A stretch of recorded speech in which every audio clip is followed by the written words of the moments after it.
there. Welcome to the Mastering Social Media for Schools podcast. I am your host, Andrea Gribble.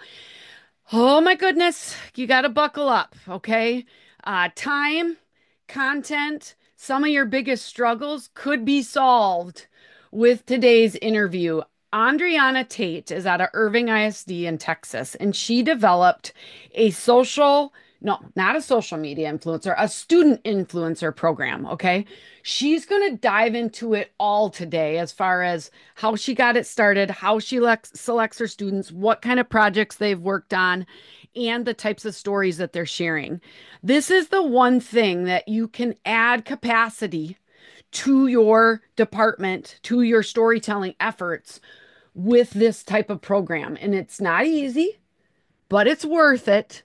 And Andriana has such passion and such great practical advice.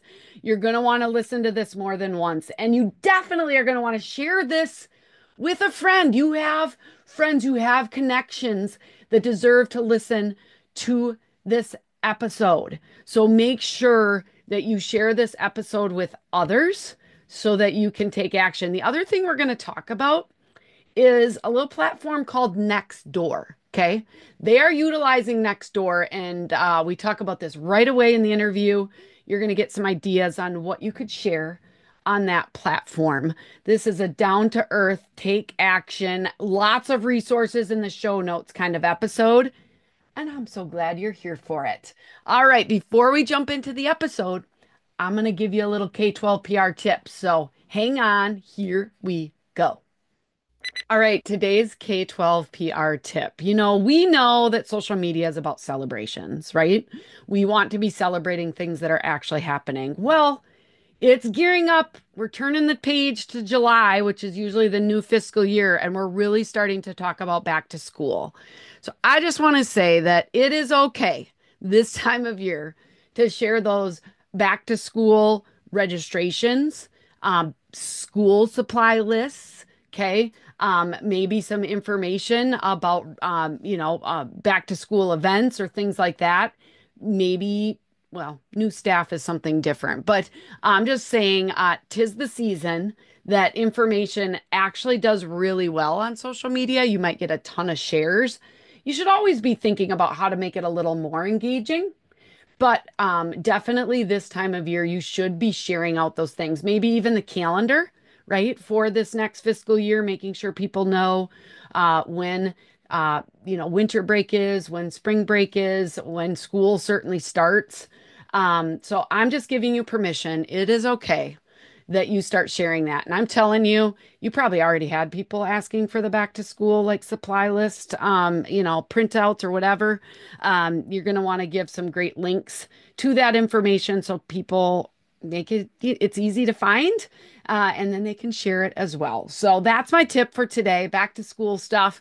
Now let's get into all of the goodness with Andriana Tate and her student influencer program. Oh my goodness, I am so excited. You've got Andrea and you've got Andriana. Andriana, how are you? Yes, great. How are you, Andrea? I'm good. Andriana Tate from Texas. Okay, you guys.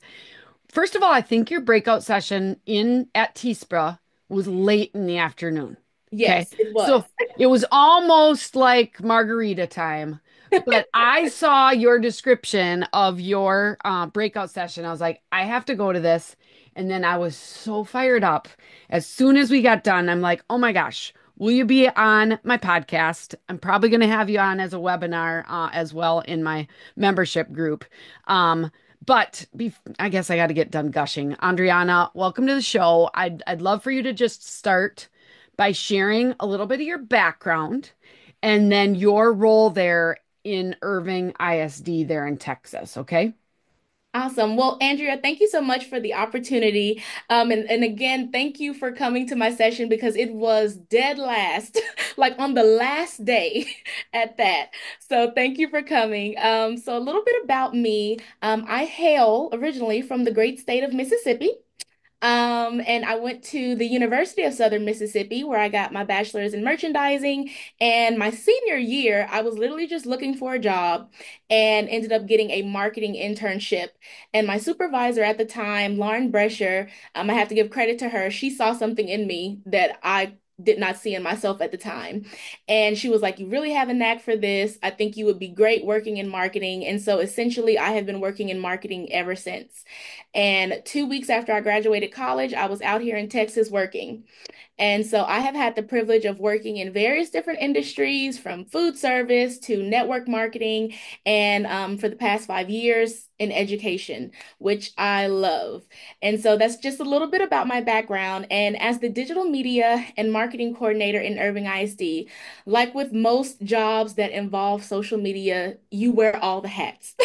You know, so my main responsibility is managing, creating content for the district social media channels. So we have Instagram, we have X, we have Facebook, and that's English and Espanol. And we are also on Nextdoor. So that's pretty much, like I said, my main responsibility, my everyday.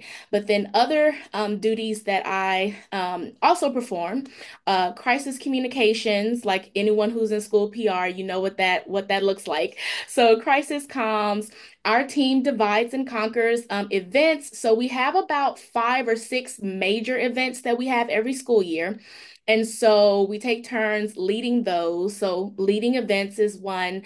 Also serving as brand creator, or excuse me, creative director for our brand photo shoots, video shoots. Also the student influencer program. I founded that, also managed that on a daily basis. So like I said, just wearing all the hats, creating videos, creating graphics, just all the things. Yeah. So No one tell day looks the same. Yeah, I love it. You did a great job of explaining all of that.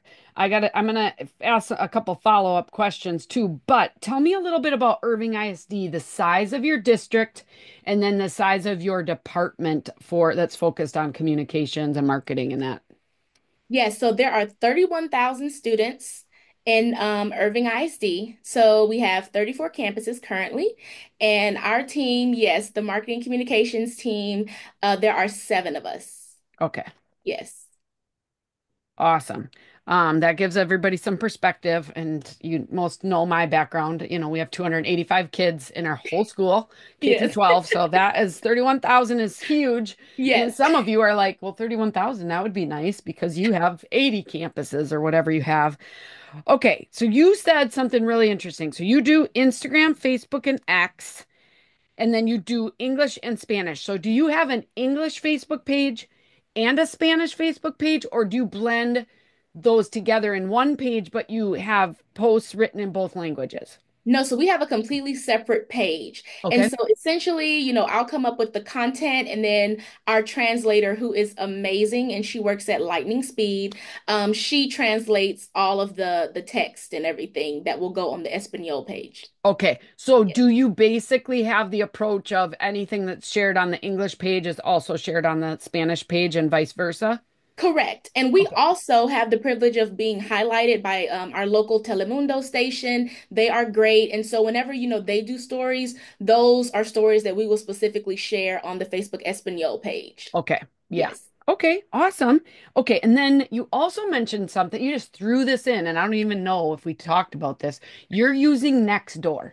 Yes. Okay. So I am so interested in this because so many people are using Nextdoor, and there's been a few people that have talked about strategies of how do you use Nextdoor for your school district. So tell me your approach. What kind of things are you sharing on there and what the impact has been?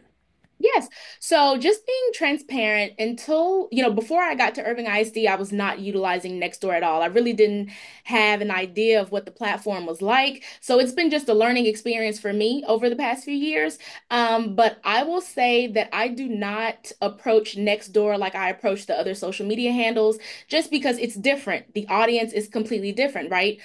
So there's just some information that just may not be relevant for, a community member that does not have a direct tie to the district. But what I can say is that for specific events that affect the community. Like, for example, our agriculture program at one of our high schools, they just started a community orchard. And so that's something that community members will be able to benefit from. We also have a CTE program at one of our high schools. It's veterinary science. So community members, it's open to the public. You can get your puppies groomed. They have a daycare service. So things like that, like I said, that the community can benefit from, though that's the type of content that I like to post on Nextdoor. Also, we leaned heavily on Nextdoor during our bond. I would say for anybody out there who's going through a bond, that's where you really need to push a lot of information to, because that's where your community members, your voters are going to be. Okay. And so can you just, for people who are like, I don't really know what Nextdoor is, would you be able to just in a couple sentences explain what the Nextdoor platform is? Yeah, of course. So essentially, it's a way to keep people that live in a certain community just connected, essentially. So you can't join specific pages unless you live in those communities, if it makes sense. Okay. So like Irving ISD, for example, like that's for people who live in like our school zone who can then like follow our page, essentially. Okay. It's kind of uh how it works. But Okay. if you don't live in a community, you can't essentially subscribe to that to certain community pages. You have to live within that community. And Okay. Nextdoor has different ways of checking that information. Okay. So we're not going to be able to like link to your Nextdoor page, but maybe what I could do is get like one of your examples, like let's just say that veterinary science. Maybe I can get a screenshot of what you put into your Yeah. Nextdoor profile so people can get just an example of that. But I love that. And was it hard to get your profile set up on Nextdoor? Was it or pretty So easy? that was already established when I got here. Okay. Yes, yes. But I would imagine that it's fairly easy. I don't think it's any more difficult than like setting up a Facebook page. Okay. Yeah. All right. Yeah. Says a basic social media expert. You guys, I know that sometimes it can be tricky with all of that stuff, but yeah, bond, the events, those service offerings, it's just going to build that tighter connection. And what I love, Andriana, is that, in any given community, 70% of the taxpayers don't have a student in the school right now. And so you've got to be able to reach those folks. And social media, there's an algorithm, there's, everything. And you're certainly not going to reach everybody on Nextdoor as well, but you could. One other question for Nextdoor, do you use it at all to keep a tab on what people are talking about? Or do you just pretty much, sometimes you could spend all day, in reactive mode. So I'm just curious, do you really look at it as a way of, hey, if somebody's got a complaint about the school, are you kind of reflecting on that, or do you more use it just to get some of those positive things and communications out?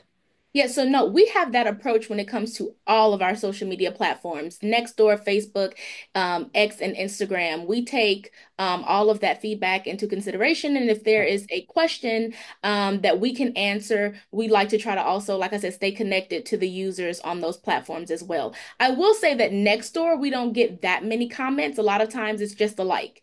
Now, if it's, a topic that's very popular, like the community orchard, that's something that people were very excited about and would leave little comments, but everything was mainly like, oh, this is awesome, we look forward to more information.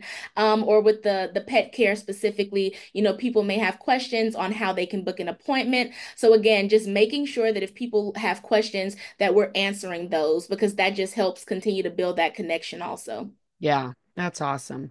Well, I'm glad we got to talk about Nextdoor, but now we're going to lead into what I really wanted to focus on in this podcast episode, which was your student influencer program. So I learned all about it at TSPRA in February. So can you just kind of tell me how this program got started? Yes, of course.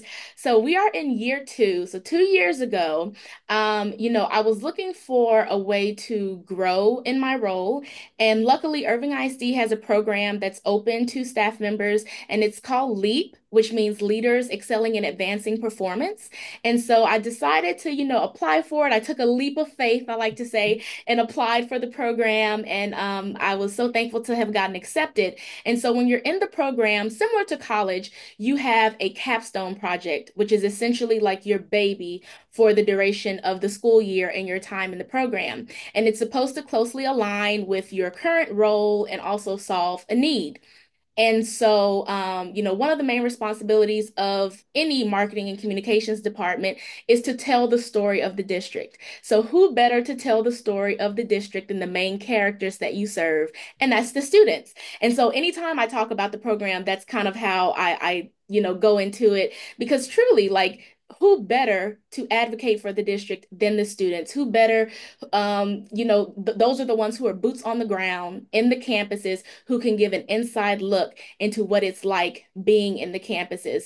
And so I knew that I wanted to start a project that involved students. I just really didn't know how. And so I have to give the credit to the program and all of the amazing, our LEAP advisors who are in the program because they truly provided not only the space, but the just direction and guidance, and I truly credit them, like I said, for their help just getting this initiative off the ground, and like I said, providing me the space and opportunity to actually focus on a project like this. Because like I said, when you're wearing so many hats, sometimes it's hard to really truly dedicate time to launching something like this. And I'll tell anybody, whenever you're starting a project, like the student influencer program, your first year, it's going to be a lot of grassroots efforts. You're going to be building that brand awareness. And so it may initially take a little bit, a little bit of time, a little bit more intention and effort, but it's going to be well worth it, as you progress. And so the first thing I did, like I said, when I realized, okay, this is what I want to do, now what are going to be the next steps? I don't know if anyone listening is into Enneagrams, but I am a true type 1 personality. I thrive on to-do lists and just lists in general. So I literally sat down and mapped out a tentative plan for, the application when I wanted that to be launched, what I needed to do in order to get this off the ground. And I'll be the first to say you cannot do a project like this by yourself. I made sure that my team was looped in every step of the way and that they were aware. They assisted in various capacities, whether it was, assisting with the branding for this or helping me film, the promo video. Everybody was very involved and gave their input. Also making sure that your district leadership is on board. Again, this program would not have been as successful as it has been without, our Superintendent Magda Hernandez, and also our board who has championed this program and who have been, just so supportive from the very beginning. And then I also reached out to our high school campus principals because this program is only for high schoolers. So I made sure that they were aware of the program, my thoughts on it, and they were all amazing as well, very excited about it. I would say for anyone who's thinking about doing a program like this, probably the one question that everybody has is how much time will this take away from the students, class time specifically. And what I always told them is that this essentially is going to be ingrained in what they're already doing. They're just going to be documenting it. They'll still be in class, all those things. They're just essentially just documenting their experience. And we try to, take the students out of class like at a minimum. We don't try to take them out of class a lot because that is the most important thing. Also, just working in school PR, we build relationships with campus staff all the time. So I like to call them my key communicators. But I reached out to key communicators, people that I've built relationships with over the years at all of the high schools. Again, just building that brand awareness, making sure that they were aware. Once I had the branding and everything developed, I sent that to those key communicators, and everybody was a part of building that brand awareness, getting the word out about the program, which which is so important. Like I said, especially your first year. And so, going back to that branding aspect, when thinking about the look and feel, you want it to resonate with high schoolers, right? So think vibrant, bright colors, using verbiage that's going to resonate with those students, and also being conscientious of the platforms that you're using to promote. So, for example, on Instagram, how I would promote the program looked completely different from Facebook because the kids aren't on Facebook. So that messaging was more so geared towards the parents. Like, parents, does your student, enjoy content creation and, so on and so on. And so that again just really helped in the beginning with building that brand awareness, getting the word out. And then from there, we launched our application and we were up and running. I was gonna say, I know that was a lot of information, but that's That pretty much how I got started. that's perfect. How many high schools do you have in Irvine? So we have four comprehensive high schools. Okay. Yes. So, for anybody listening, obviously when you got four different campuses, four different high schools that you're working with, it's even exponential of how organized you need to be. Yeah. So if you only have one, that's not that bad. Right. Um, Show me you've got your t-shirt on. Can you stand up and show us your So this is and our. yeah, tell me a little bit about what you did there because I think branding this and you just said also getting out to your key communicators because developing a program and having an application is one thing, but you've got to get it out to the students and make sure that you get the right people interested. So tell me a little bit about the brand and why you chose the colors and the name of the program that you did. Of course. So this is our official logo for the Student Influencer Program. And so the colors that we use to develop the logo, they're actually a part of our district branding kit. Because, I didn't want to stray too far away from that. But again, we use the brightest colors that are in our district branding kit for the Student Influencer Program. Also, I think sometimes when people hear the word influencer, they automatically think about social media. But very similar to like my job, right? I don't just do social media. There's so many other things that I do as well. So I had the same thought process with these students. I didn't just want them to be content creators. I wanted them to become well versed when it came to event management, event planning, also content writing.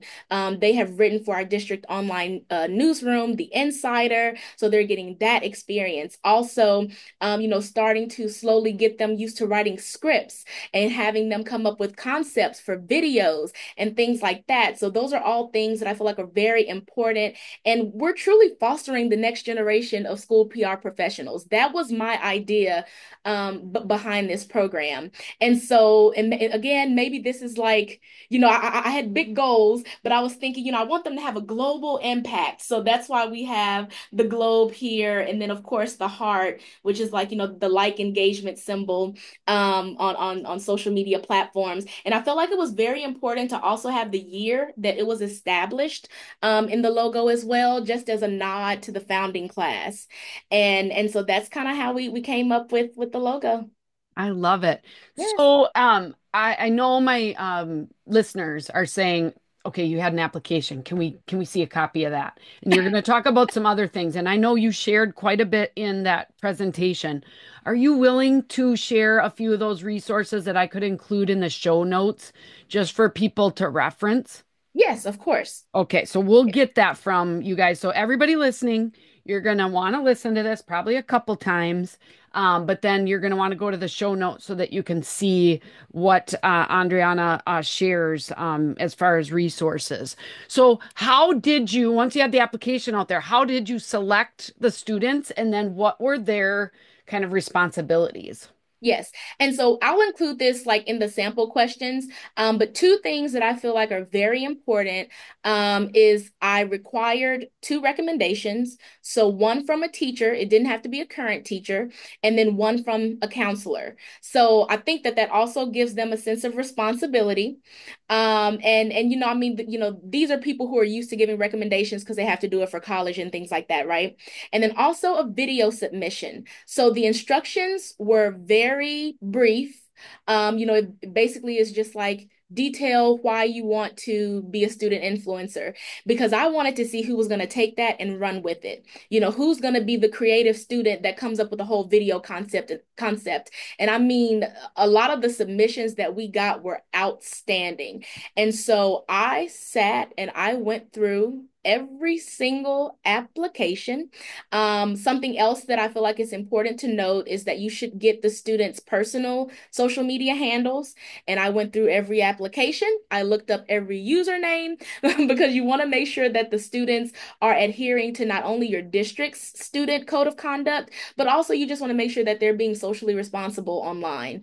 And so all of those things factored into the students that I selected to be finalists. And so once I got the group of finalists for each campus, I reached back out to the principals because you want to make sure that you get the principal's final say so, right? Because again, these are the people who are on the campus. They really know these students. And so, I just let them know, hey, these are the finalists that I'm thinking about. Do you have any reservations? If they give me the green light, then that's when I proceed with setting up interviews with the finalists. And so those included myself and then members of the marketing communications leadership team. And again, you want to make the whole process convenient for students. You can't expect every high schooler to have a vehicle. Also, their schedules are very different. So we went to the campuses and actually conducted the interviews there with the finalists just to get to know them better, meet them in person, feel their energy, and then from there we voted on who would be student influencers. So Okay. that's kind of how that process went. How many applications did you get? So the first year we had was like 80 something the first year, but the Wow. second year we had a 51% increase in applications. Wow. So, and I would like to say that I wholeheartedly credit that to our founding class of student influencers. Because the first year, the promo video, because of course there was nothing to show, it was something brand new. It was me talking, trying to get people, energized and excited about it. And then, of course, we had graphics that we used to promote. But going into the second year, people actually had something to compare it to because they saw the work that the founding class of influencers did. They saw all of the amazing things that the students were doing. And I made a point to get testimonial videos from them as well. And so those testimonial videos, we made a compilation video, and that essentially was the promo video for the second year. Okay. Yes. Um, I love the fact that you asked for the video because we got to see them on camera or, get their personality. And it's gonna weed out the folks that, maybe aren't gonna be cut out for it, right? You want creative people. And then you said the first year it was you on the video. Well, you've got a lot of energy and a lot of passion. So I think you did a pretty good job to be able to get 80 from the four different campuses. So that's incredible. So what exactly are the responsibilities and when do you meet with these influencers? And do they get any kind of credit or paid or how does that all work? Yes. So one thing I'd also like to add before I go into their responsibilities is whenever, because I got a lot of people who reached out after my TSPR presentation, and a lot of people were saying, oh, we have a journalism program. We're going to open this opportunity to those students. I would like to say, don't discredit all of the other talent that you may have throughout your district by just honing in on, students that you feel like specifically may just fit the mold of what you're looking for.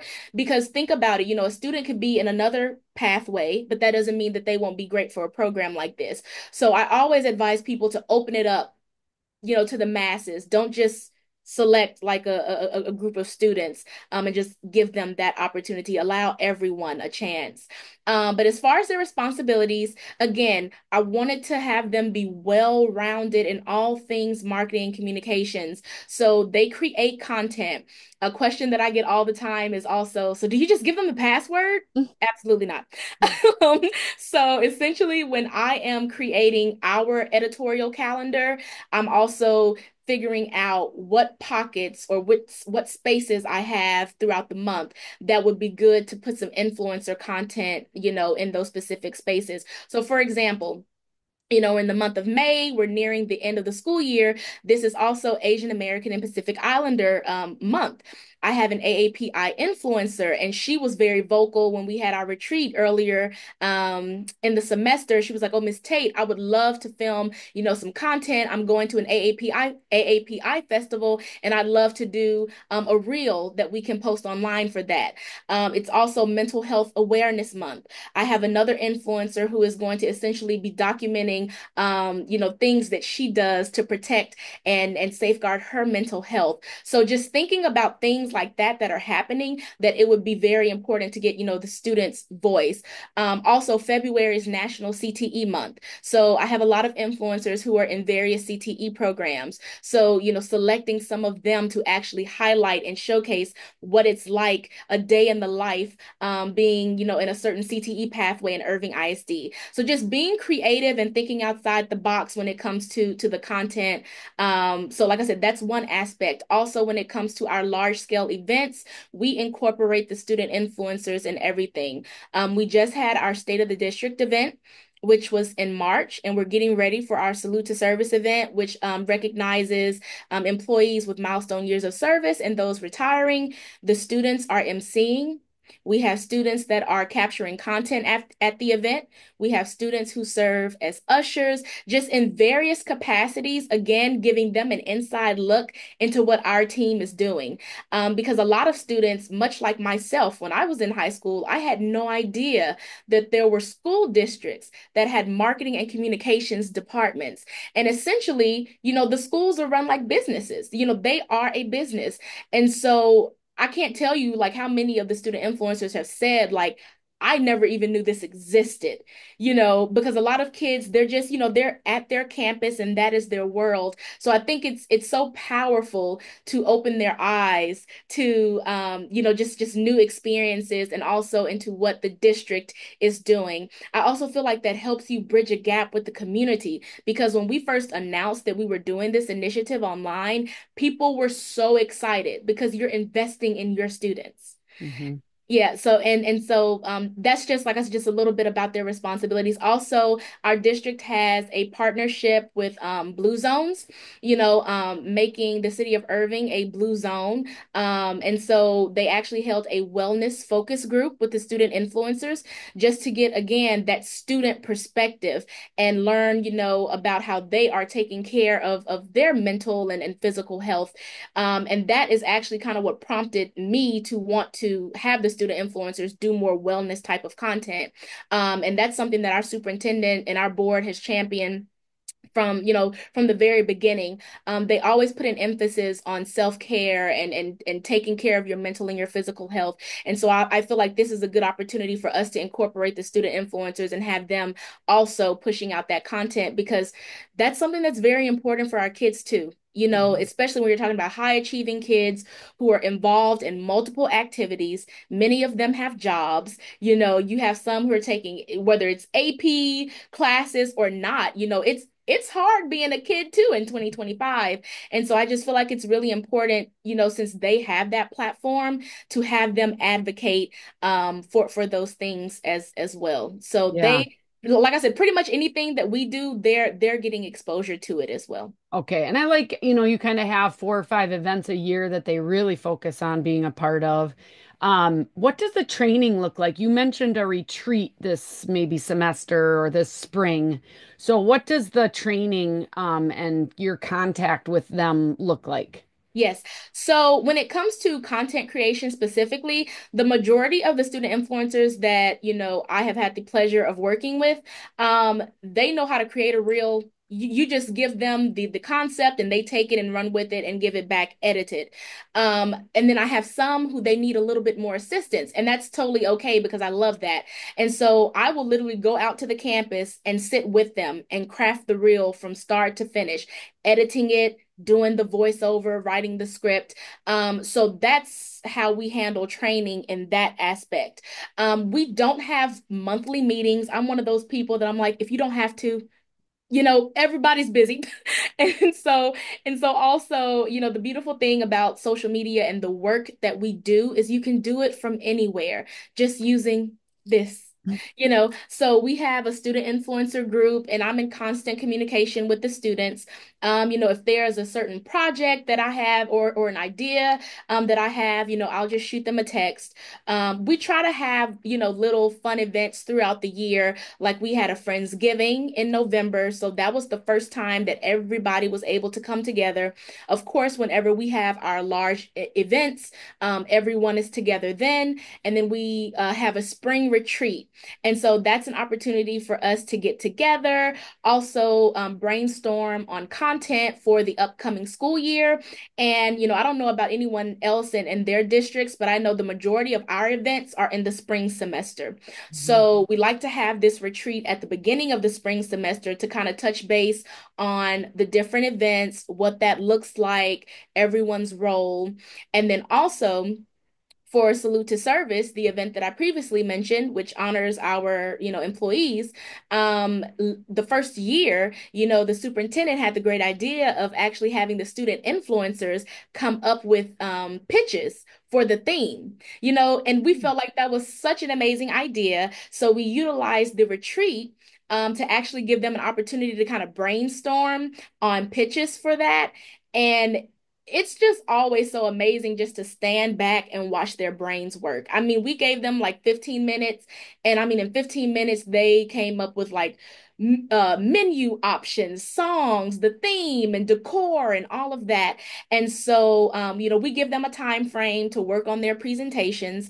And then myself, members of the marketing communications leadership team, and the superintendent and our chief of staff this year all listen to the students' pitches. And the first year we did it by high school, where every high school was a different group. But this year we actually did two groups of two high schools, if that makes sense. Mhm. And that was feedback that we had just gotten last year from one of the students that they felt like it would, give them an opportunity to flush out more ideas and have more cohesive themes. So that's something else that I feel like is very important with a program like this is ask for feedback, get feedback from your kids on how you can continue to improve the program. Yeah. But those are just some of the things that we do at the retreat. What was the retreat? Was it a 4 hour session? Was it over? I mean, what did it look like from time frame and where did you have it?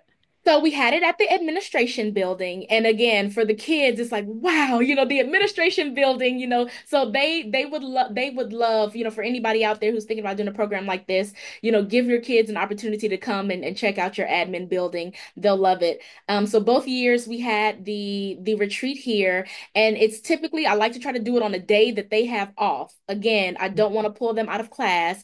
So whenever there's a student holiday at the beginning of the spring semester, that's when we like to try to have the retreat. And it's typically from like nine to like one-ish, something Okay. like that. Hmm. All right. Perfect. No, I like that. It's not yeah. What kind of growth have you seen on your channels Yeah. from this program? So the first year specifically, I focused solely on Instagram. I was like, I want to see how this, works on our Instagram platforms. And so we saw just within the first year, 17% increase in our followers. And we just, I believe it was in February, hit a milestone. We got 6,000 followers. I think right now we're at like 6,400, almost 6,500. So we have seen an increase in our engagement, an increase in followers on Instagram. Also, anytime we post influencer content, whether it be on Facebook or X, like I said, whether people have a student in the district or not, people are always very excited to see what it's like being in our schools and seeing the students' experience. I know most recently one of our student influencers, Annie, they had their prom at the Fort Worth Stockyards, which is super cool. And she's also on student council. She's student council president. And so she gave an inside look into that whole process. And I remember people were commenting like, wow, it's so cool that you all actually give your students a voice and a chance to plan their own prom. And for us, that's the norm here, but it's not for a lot of places. Mhm. So just, thinking about things like that, like I said, and people are always so excited whenever we post their content. I've been to the Fort Worth Stockyards and Yeah, I would love to have prom there. That would be so, so cool. it looks Uh, super cool. That Teespro was there not last year, but I think maybe the year before. The last Yes. one of the last times I came.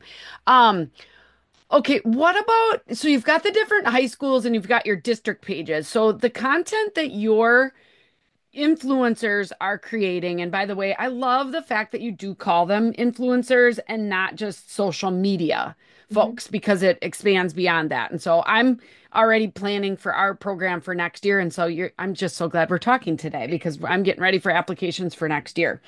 But where does the content where is the content posted? Is it posted just on the district? Do the high schools have their own Instagram pages that you're also sharing it there? How does that work? Yeah. So we are an X-driven district. So Okay. all of our campuses have X pages, and then some of them have Facebook and Instagram. But all of the content that the influencers create, that's going out directly on our district social media platforms. But of course, I use tactics to optimize, the posts and the captions. I'll tag the campuses, I'll Okay. DM the campuses, the posts, and they always reshare it.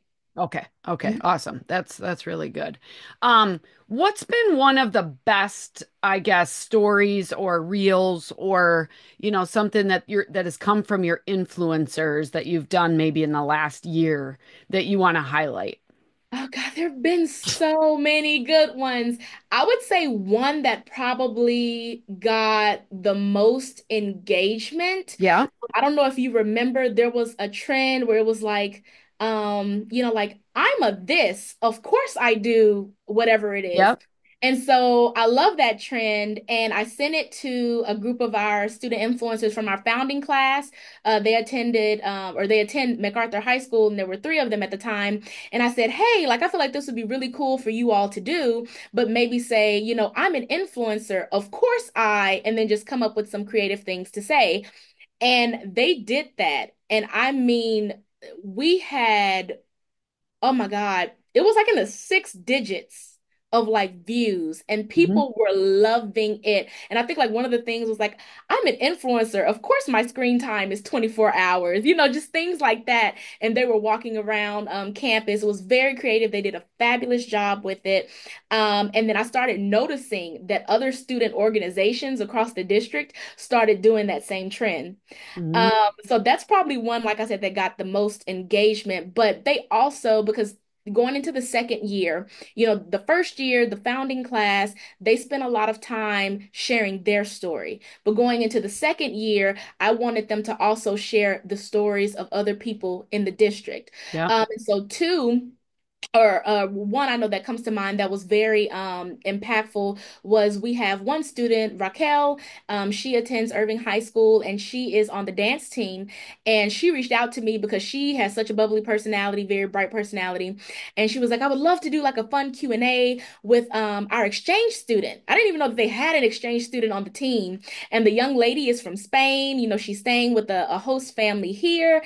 And I mean, she has just been like dove like head first into like activities. She's in the band, she's on the dance team, all these things. And so, Raquel, who's a student influencer, used her platform and her influence to share the story of her teammate. So that was something that was very impactful, very cool, and just, a different way to tell a story, right? Versus maybe just like writing something out. It was fun, it was engaging. She had like cute little effects on the reel. Something else that's recent that's been very powerful. One of my student influencers, and he's from the founding class, Peter. He actually got early admittance into Yale back in December, I think. And, it's so funny because he's not valedictorian, he's not salutatorian. And I think oftentimes people feel like I have to be like one of those and able to go somewhere like Yale, and he's brilliant in his own right, very, high achieving student. And I remember when he shared the news with me and he was like, I don't really want to tell anybody. Like I'm telling you, my family knows. And I told a couple of teachers. And, I told him, I said, somewhere in our district, there is a little Peter in elementary school right now who's probably thinking, I wish I could go somewhere like that, but I can't. And I'm sorry, I'm like getting the chills talking about it. I am too. Um, you know, and he just, I think it was like weekend before last, they just had their Bulldog preview days at Yale. And so he went, and, I asked him to document his experience, and he did. And I know at the end of his video, he was like, for any Irving ISD student out there watching, just like I did it, you can too. And he's like, on Yale's campus, it's in the background, so picturesque. And I mean, like how cool is that for our students to see? You Yes. know, so and Oh, there's a lot of great stories like that our students share. I have yeah. another student influencer, and she's one of the founding influencers also.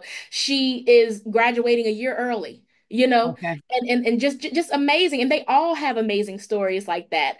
Great. So like I said, it's so hard to just pick one. Well, we'll get links to those. So I just want to the definitely the application and then that story that Raquel shared. The of course, I'm a social media influencer. Of course, I what I love about that is that also influences like the next group that you want to Yes, come in the next year. Peter's story is powerful, and I think you bring up just such a great point of it's not about you. Like when you do a story, I mean, it's not so much even about that one student. It's about what that one student represents for everybody else, for yes, every other family that is in your school district or beyond that has this potential. And you just never know what is going to resonate and end up impacting somebody else's life. And, this program and Andriana, you are just such an inspiration. I think you've done such a beautiful job and it's so well thought out. I was telling people in your section, I said, don't be intimidated because Andriana's awesome and this is great. You don't have to have it quite this figured out yes, to just get started, right? yes. But just to kind of wrap up, we could talk all day, but just to kind of wrap up, what would you say is your best social media tip? I would say probably my best tip is to don't feel like you have to master multiple social media platforms at once. I always tell people master one before you try to add on more. Because oftentimes what happens, especially if you're somebody who, like maybe you're a team of one and you're trying to do a million and one other things, but you're also trying to manage multiple social media pages. What happens is one, if not all, are going to become idle. And you're not going to be active on there. And that's the last thing that you want. So choose one, be active on there. Be creative with the content that you're posting because all platforms are different, the audiences are all different, and master that one before adding something else. Okay, that is perfect advice. All right, Andriana, just like they did at Teespra, there's going to be people on here that want to talk to you. So, what's the best way to stay connected to you or reach out? Yes, the best way to reach out to me is I am very active on LinkedIn. So just it's LinkedIn/IN/ Andriana Tate. Very easy. Okay, so we'll get Yes. that link to yours. And then can I put your school email address too? Yes, of course. Yes. Okay, so A we'll get, Tate at irvingisd.net. okay, and we'll put that in the show notes as well. I'm so excited, and definitely if you're listening to this and you need some advice, some of the best, we have amazing guests every single week, but don't be afraid. Like she seriously wants to help you. Okay, so if you don't see something and you want to ask more questions, I just know this is going to help inspire so many people. I am so in awe of what you've been able to set up. I hope that you are. I mean, I know you presented at TSPRA. I hope that you're putting this in. Are you going to be at NSPRA this summer? I won't be. Okay, but Maybe next next year, year. the following year, we're in New Orleans. Okay, Yes, yes. but make sure to submit this as a breakout session. It will definitely, I feel, get selected.